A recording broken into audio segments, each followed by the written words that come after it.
It's July of 1993. Flyers go out featuring a little girl's face. 10-year-old Andrea Parsons is missing and feared abducted. My daughter's out there. I'm not quitting until I have her back. That's all it is, the bottom line. She was last seen buying candy at this grocery store near her home. 19 years later, it's been turned into a shopping plaza. Despite an all-out search, Andrea's body was never found. This case began July the 11th, 1993. But Thursday afternoon, Sheriff Bob Crowder announced they got the man they believe abducted, sexually assaulted, and killed little Andrea. The person arrested is Chester Dwayne Price, a 42-year-old convicted felon who was familiar with the victim. Chester Price has always been a person of interest. He knew the victim. Yeah, I'm sure that was him. We showed his picture to neighbors on the street where Andrea lived. They remember him from back in the day and are happy to hear this case has finally been solved. We always thought they would never get him. We just figured they'd never get whoever it was, after all this time, but we're happy. The sheriff's office says they got a break in the case last year, which shifted their focus to Chester Price. For a while, they were sure that this man, Claude Davis, was the suspect. He lived across the street from Andrea. I don't know where the girl is. I never did ever know where she was. Claude Davis has never been charged, but police now say he and Chester Price were friends back in 1993 and that this case is far from over. But we still got to get a conviction in court. We possibly have some other arrests that may follow. We live in a time where there is no shortage of controversial and upsetting topics. Whether it be a global pandemic shifting our lives drastically, or Mother Nature ravaging the southern states with multiple hurricanes in quick succession, it seems like 2020 is not going to get any better anytime soon. Something that I think has been lost since the unrest in the country began is the never-ending amounts of cold cases that remain unsolved. This number only continues to rise and likely will not stop anytime soon at this rate. Today, I wanted to talk about the disturbingly tragic, unsolved disappearance of Andrea Parsons, in hopes that we may be able to help further this case and find Andrea's remains. Whether it be one of you directly knowing something, or even just you sharing this video online with your friends and family, it all helps in putting more eyes on these otherwise unknown cases. I know many people doubt the power of these videos, but just recently, 2 cases featured on this channel exclusively have been solved. The internet holds the power of reaching millions upon millions of people across the globe. We should never understate that. I do want to mention that this case does have 2 suspects, and one of them has even been convicted for the crime. But the mystery of what truly happened to Andrea and where her remains are continue to be a mystery. Justice was not served, and Andrea's story has not been properly told. Anyways, let's jump right into this truly tragic case that desperately deserves more attention.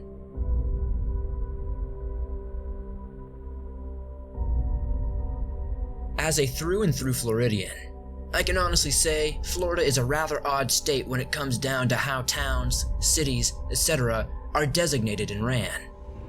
Port Salerno is one of those weird places in the state that isn't technically a town or a city, but rather is simply known as a census-designated place.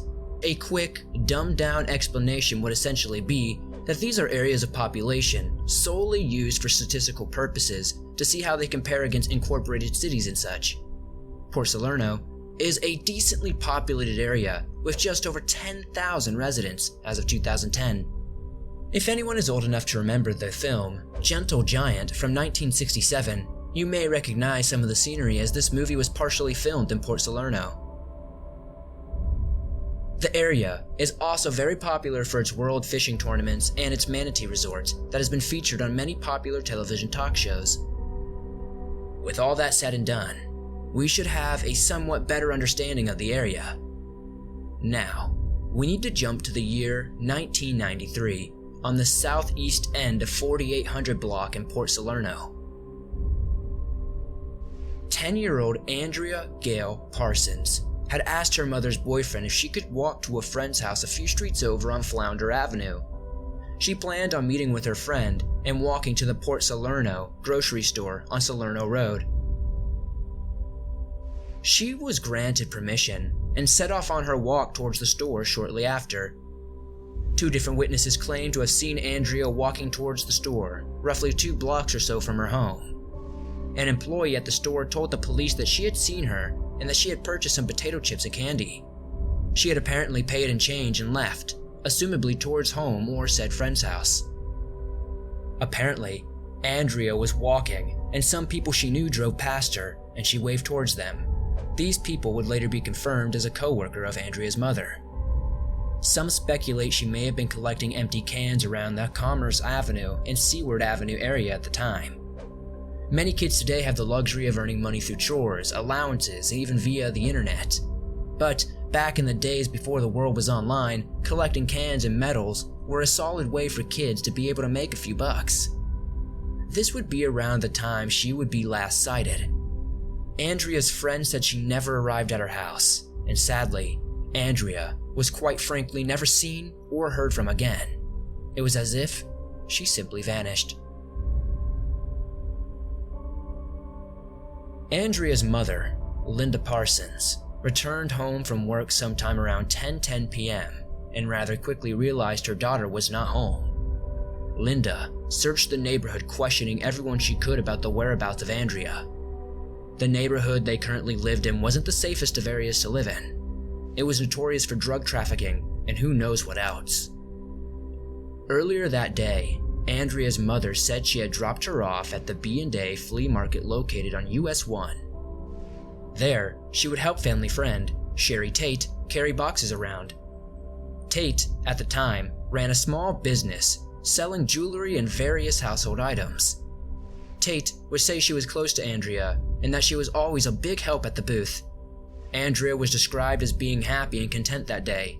She did not seem distressed or out of the ordinary at all, according to those who saw her. Sometime around 2:40 p.m., Andrea was picked up from the market by her mother, Linda.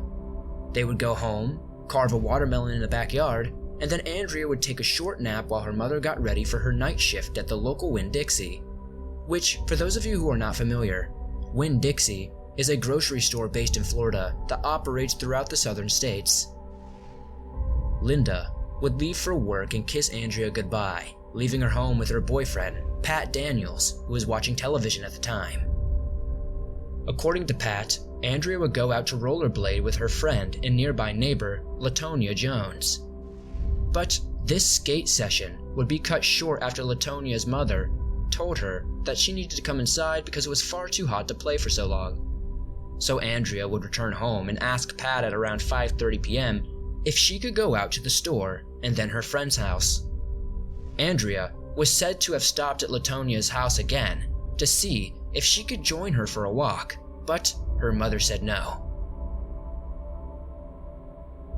Andrea Parsons would be reported as missing at 11 p.m. that night by her mother. After searching the area with no luck, Port Salerno police and many locals immediately suspected convicted child offender Claude Davis, who had been convicted of an unrelated case similar to this one. The reason why people suspected Claude Davis was because of how he oddly approached the police and told them that he had seen Andrea being forced into a maroon-colored car. He said this car was either from the 70s or 80s and it was an Oldsmobile. Apparently, there were 4 or 5 Hispanic-looking men. Davis would detail that a 200-pound man got out of the back seat of the car and grabbed Andrea forcefully and drug her towards the car. He said the car looked old and beaten down. They apparently stopped along a wooded lot and was estimated to be no more than 25 yards from her home. Apparently, Andrea never screamed or struggled with these assailants. This tip, though, was kept silent for over a week before police finally announced they may be looking for this group of men. Now, police did of course question and look into Linda Parsons and her boyfriend, Pat Daniels.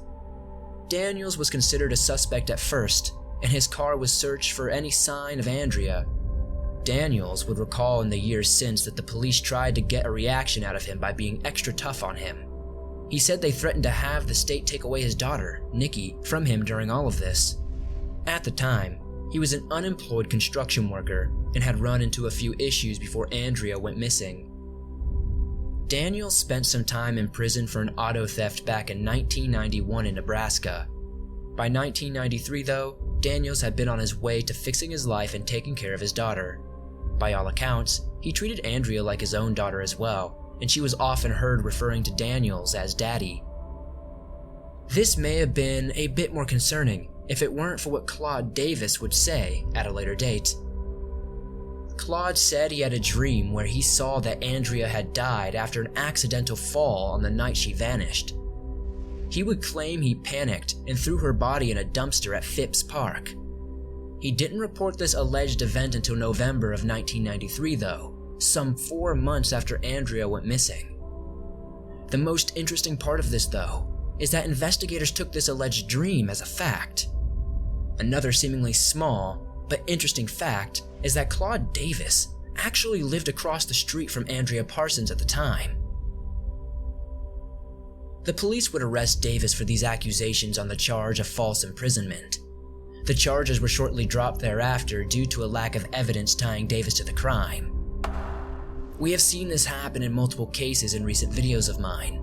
Someone confessing to something but having no evidence behind it. I know a lot of people in the comments mentioned last time that certain cases were quote-unquote obvious and had no mystery. Well, dare I say I disagree. Regardless of how obvious something may seem, it is never as black and white as that. Unfortunately, we have to follow a system, and that system is blind to the obvious. It requires facts and evidence. Even if someone says they did something, if the facts don't match, then it's not that obvious and shouldn't be regarded as such.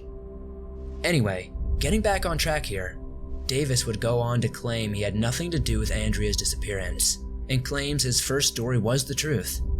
When asked to take a polygraph test, he refused though, but since those tests are highly inaccurate and controversial, I don't know if I can hold any fault on anyone for turning that down. When your freedom could come down to a famously inaccurate system, I'd be unwilling to participate as well. Since Davis mentioned he dumped Andrea's body in a dumpster, officials searched through the Martin County landfill in December 1993. They would also search his home and van. This would be some 5 months after Andrea had vanished without a trace. After tireless searches, nothing was ever found. No clothing, no body, nothing. With very little to go on, it seemed the hopes of finding Andrea were slim to none. More speculation would arise as Claude Davis allegedly told his neighbor he had abducted Andrea. This of course cannot be taken as fact, but is an interesting piece of speculation to bring up. Officials would search beyond the neighborhood area, using scent dogs to search various patches of woods and along with drainage ponds. Helicopters, infrared sensors, and even divers were brought in, but no sign of Andrea was ever found. Officials mainly focus on areas just north of the Parsons home. This area has industrial parks, condos, and pretty long stretches of woods and fields. They searched the railroad tracks around the area. Mosquito Creek and Manatee Pocket were also searched to no avail. It was likely that someone Andrea did not know abducted her. Once again, the same suspect would pop up in April 1994 when Claude Davis's home caught fire. More specifically, his porch was set ablaze. Davis would claim whoever was involved with Andrea's disappearance had done this to him to silence him for sharing the story he had shared. Oddly, he was actually on probation at the same time of the fire for, you guessed it, child charges. Eventually in 1999, he was sent to prison for 9 years for violating his probation by coming into contact with his victim. The story twists even more and becomes just that much more confusing when a 42-year-old man by the name of Chester Dwayne Price was charged with the kidnapping and murder of Andrea Parsons. This was announced in November of 2012, 19 full years since Andrea had gone missing. He was located in Haleyville, Alabama, when he was arrested. Price has one hell of a rap sheet. With multiple convictions for assault, drug charges, and sex crimes, Price had allegedly been in contact with Andrea around the time of her going missing. He was also good friends with Claude Davis at the time. Oh, but there is more to this already twisted tale. Claude Davis took the stand in this case, and testified that he and Price cooperated together to force Andrea into Davis's 1978 van. Andrea apparently bit Price's hand in an attempt to get away, not long after he claimed they murdered her and disposed of her body the next day. If this story were true, it wouldn't really matter that much anyway, as Davis would not face any charges for his alleged role in the disappearance of Andrea Parsons. This is because his constitutional right to a speedy trial would be violated. The state was illegally obliged to either file formal charges against him within 175 days of his false imprisonment arrest in 1993, or let him go. Officials were never able to find enough evidence tying him to these cases, and they were forced to release him.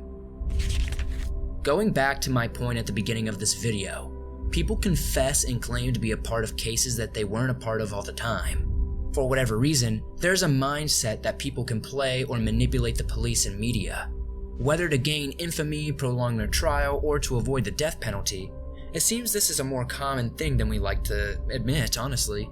Not to also mention that our judicial system is truly broken as well. If people are confessing to a crime, evidence or no evidence, we should have the power to fully look into these matters and vet these claims. In some cases, police forces do just that and weed out the fact from fiction. But it is observed far too often that this extra mile of investigation is not taken. The last thing I could really find a connection of these two men were that they claimed many times to know where Andrea's body was, but seemingly every time they pointed out an area they claimed she was at, they never found any remains. Another man would come up by the name of Billy Brewer, who was 38 years old at the time. He claimed he joined the two men the next day to search for cans. Billy said he saw a black bag with a large object inside. Despite these accusations though, her body has never been located. In the summer of 2013, Claude Davis would die suddenly in his home at the age of 76. His death not only potentially stole the true story of what happened to Andrea Parsons, but seriously hurt the case against Chester Price, which relied heavily on the testimony of Claude Davis. Sadly, in 2014, the prosecution would give Price a plea deal and pleaded no contest to a manslaughter and kidnapping charge. He was sentenced to 10 years in prison, but will likely serve less than 9 years. A Martin County Police press statement said, "The investigation has concluded that Price abducted and killed Andrea Gail Parsons. Tragically, at this time, her body has not been recovered." Police would decline to give any further information as to what evidence they had to charge Price 19 years later after the fact. This is where the story turns into a cold case rather than justice for all. Pleading no contest literally means the defendant does not admit guilt, but acknowledges that there is a solid enough amount of evidence against him if this does end up going to trial. So basically, these two men could have done something terrible, but got away with it because the legal system is set up in such a way that it takes far too long to get anything done. The story of what truly happened to Andrea Parsons may never be known. If these two men did kidnap and murder her, why did they do so? Was it purely an act of opportunity from two sickos? Or did something else entirely happen? I do, at the end of the day, believe police had the right people in their scopes. I just feel awful at how terribly this case was handled. Andrea had only recently moved down to the Florida area from Dayton, Ohio in 1992. She had been living with her mother, half-sister, and mother's boyfriend for less than a year in the Port Salerno area when she went missing. If you or anyone you may know has any information or tips as to who, what, or why in the case of Andrea Parsons, please submit any information you may have to Martin County Sheriff's Office at 407-220-7170. You can remain 100% anonymous. Any tips would be greatly appreciated. If you could do me a huge favor and share this story around your social media, that would be immensely helpful to this story. It would help it reach more people, and we all know it deserves that. The more people we can reach, the greater chance we have of helping further this case. I know many will doubt this, but a case from the early 60s that was only ever aired on the Swamp Dweller channel just became the world's oldest cold case ever solved with DNA testing. We can help the cause, you just have to have faith. Thank you guys so much for watching this short documentary on the truly tragic and disturbing case of Andrea Gail Parsons. If you enjoy the work I do here, please be sure to show that by hitting that like button. The more likes this video gets, the more YouTube promotes it to fresh new eyes. We could use all the help we can get with that. If you have a case you know that you would like me to cover, please comment down below and share any information you could have that would help me out.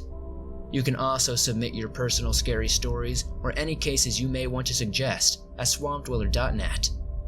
If you are on the go and don't always have data or access to YouTube Premium, you can download and bring your favorite Swamp Dweller scary stories with you everywhere you go.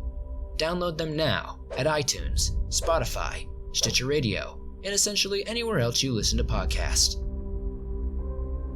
If you want to support the channel further, you can check out my merch store.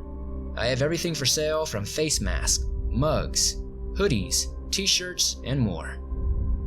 Thank you guys as always for supporting the channel the way you do. I couldn't thank you guys enough. I'll see you guys soon with another creepy video.